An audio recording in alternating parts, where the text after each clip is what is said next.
Kumpiyansa ang kampo ni dating Pangulong Rodrigo Duterte sa mga inilatag nilang argumento sa pagdinig ng ICC. Pero banat ng kampo ng mga biktima kung talagang malakas ang depensa, bakit daw kailangan itong magpaawa? Nagbabalik si News 5 anchor Angela Lagunsad Castro. We made clear in our presentation. Mula sa pagtatapos kahapon ng confirmation of charges hearing, may 60 araw ang mga hukom para suriin ang mga ebidensya sa kaso ni dating Pangulong Rodrigo Duterte. 3 ang posible nilang maging desisyon.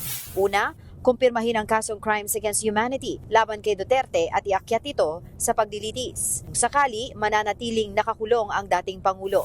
Pangalawa, pwedeng ipagpaliban ang pagdilitis at atasan ng prosekusyon na magpasa ng dagdag na ebidensya o kaya naman ay amyendahan ang kaso laban kay Duterte.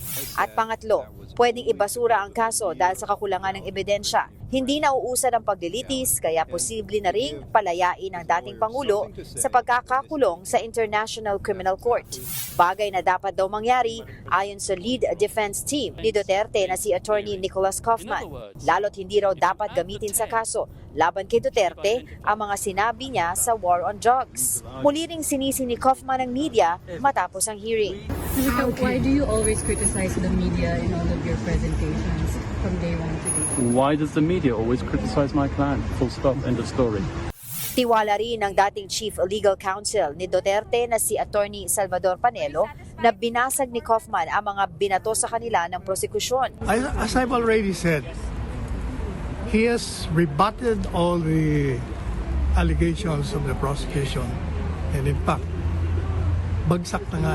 Giit naman ni dating Labor Secretary Silvestre Bello III, lugi sa ebidensya ang prosekusyon.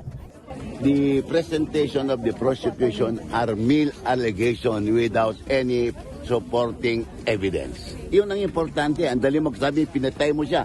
Pero anong proof mo? Pero kung si Attorney Nery Colmenares naman ang tatanungin, malakas daw ang argumento ng prosekusyon na si Duterte pa rin ang pasimuno sa patayan sa kanyang drug war. The fact that he resorted para sa akin to blaming the rogue cops just to save his client shows na hirap siyang i-shatter talaga yung ebidensya ng prosecution na in the end, pinagkanulo niya na ang mga pulis Parang may na paglalaglag. nilaglag talaga ni President Duterte ang Banat pa ni Colmenares, tila nagpapaawa na lang daw ang kampo ni Duterte dahil sa emotional closing statement ni Kaufman na matanda na raw ang dating Pangulo at dapat na siyang palayain.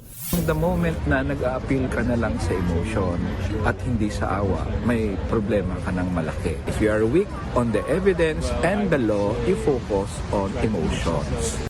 Giit naman ang grupong Duterte panagutin. Dapat nang matuloy ang paglilitis lalo't matagal na anilang dinedma sa Pilipinas ang mga kaso ng mga biktima ng madugong war on drugs. Nagbabalita mula sa Frontline, Angela Lagunsad Castro, News 5. Mga kapatid, Nikki de Guzman po. Para sa mga impormasyong dapat ninyong malaman, mag-follow at mag-subscribe na sa social media pages ng News 5.